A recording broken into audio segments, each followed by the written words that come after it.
कोना ढूंढ लेते हैं, वहां थोड़ा सा तिनके जमा करके घोंसला बनाते हैं और फिर 2 छोटे छोटे अंडे रख देते हैं। कई लोग इसे बस एक आम बात समझकर छोड़ देते हैं, लेकिन क्या आपने कभी ठहर कर सोचा है कि ये छोटा सा काम घर के वातावरण पर कैसा असर डालता है?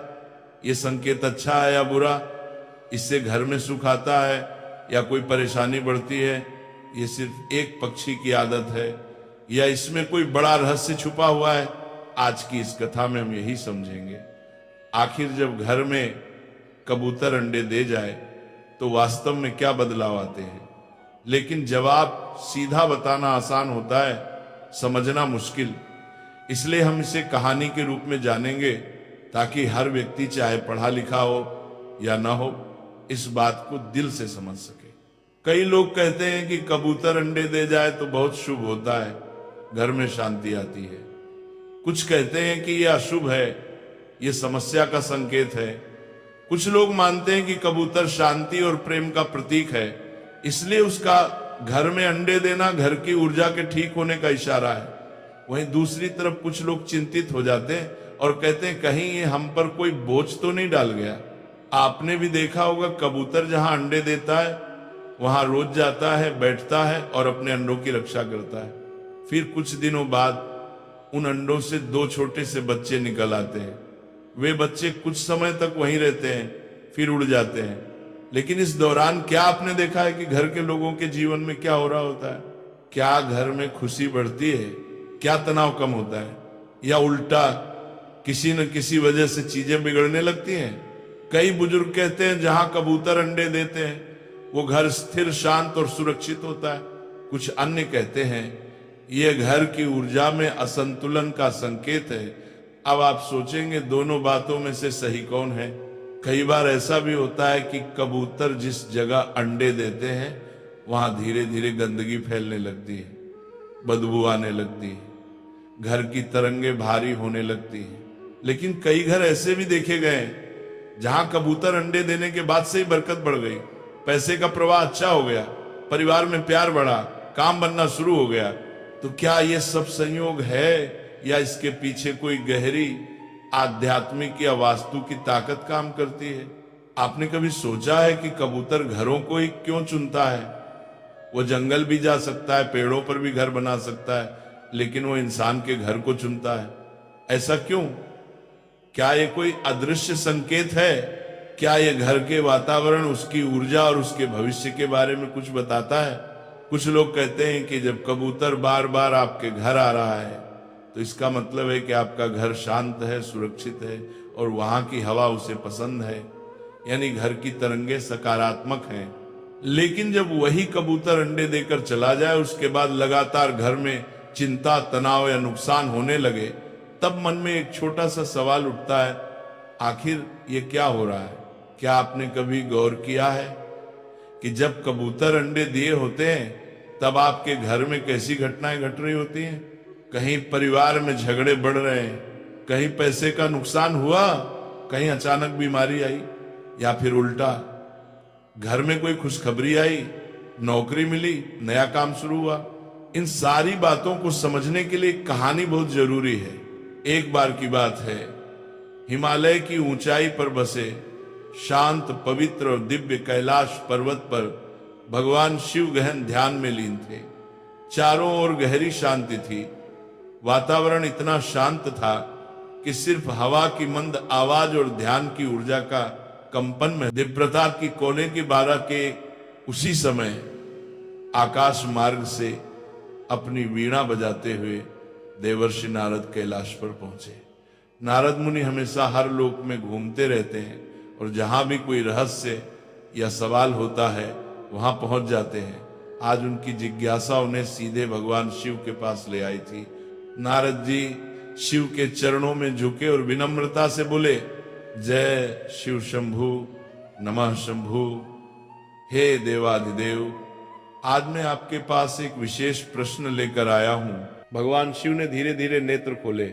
उन्होंने नारद जी की ओर देखा और शांत स्वर में कहा, देवर्षि आपका स्वागत है, कहिए आप कौन सी जिज्ञासा लेकर आए हैं? नारद जी बोले, भगवान मैं जब पृथ्वी लोक में भ्रमण कर रहा था तब मैंने अनेक घरों में एक विशेष बात देखी। कुछ घरों में कबूतर आते हैं, घोंसला बनाते हैं और फिर अंडे देते हैं, वहां रहकर कुछ दिन तक अपने बच्चों की देखभाल करते हैं। लेकिन कुछ लोगों का कहना है कि जहां कबूतर अंडे देते हैं वहां दरिद्रता आ जाती है। कुछ कहते हैं कि वहां अशुभ ऊर्जा का वास हो जाता है, और कुछ कहते हैं कि वह घर पवित्र और शांत हो जाता है।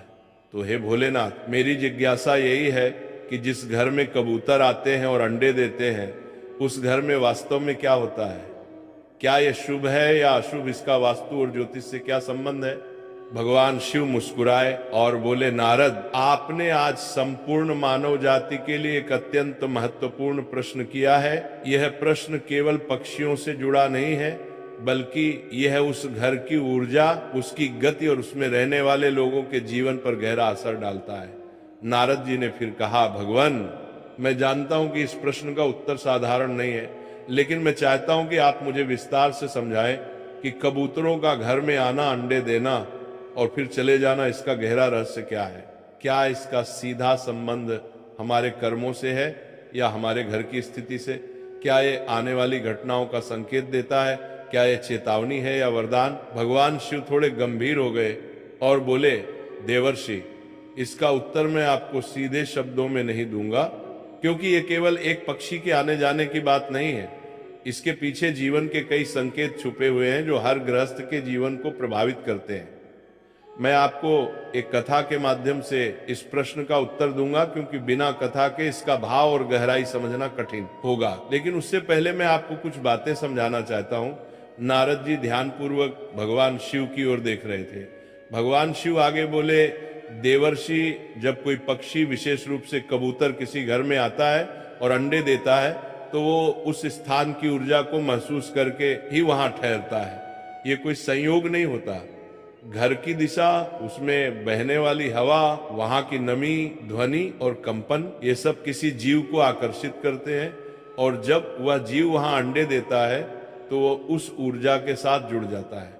नारद जी ने सहमति में सिर हिलाया और कहा, तो इसका अर्थ ये हुआ कि कबूतर का अंडा देना सिर्फ एक प्राकृतिक प्रक्रिया नहीं, बल्कि ऊर्जा का संकेत है।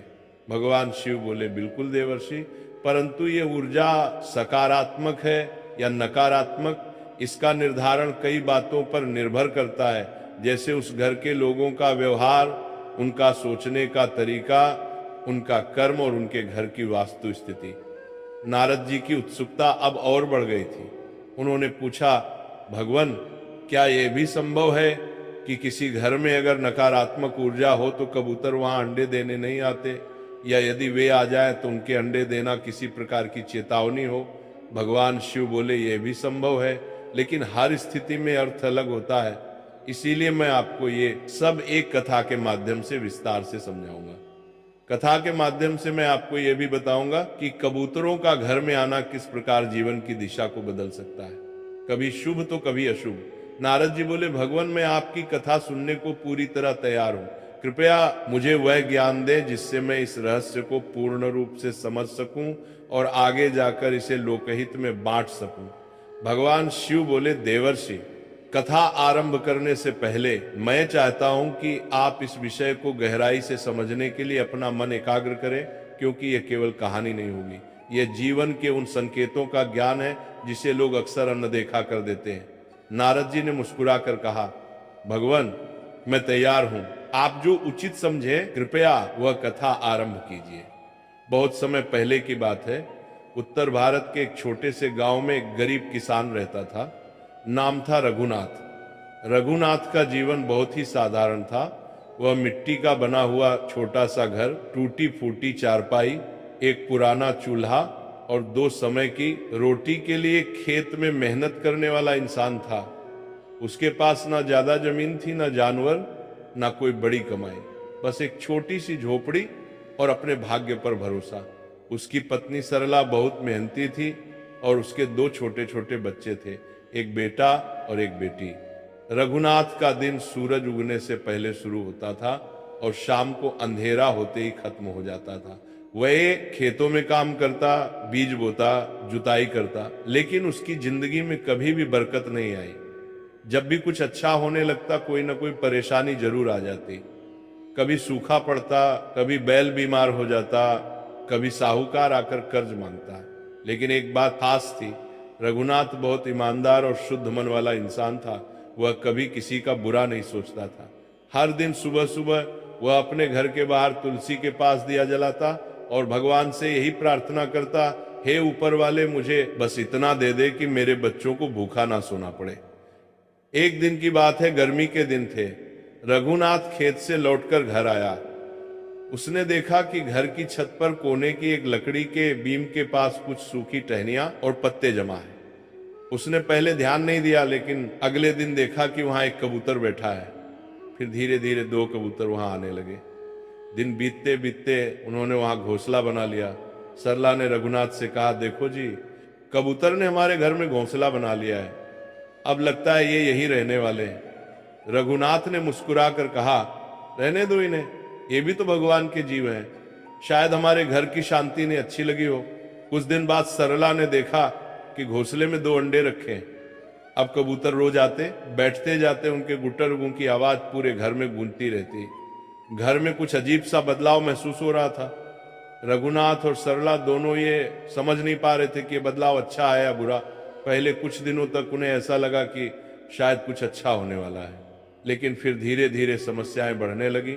सबसे पहले रघुनाथ के खेत में बोए गए बीज अचानक सूखने लगे। फिर उसका बेटा बुखार से बीमार हो गया और दवाई लाने के लिए जो थोड़ा बहुत पैसा था वो भी खर्च हो गया। कुछ ही दिनों में घर में खाने के लाले पड़ने लगे। रघुनाथ सोच में पड़ गया, क्या यह सब उन कबूतरों के आने से हो रहा है? क्या यह कोई संकेत है?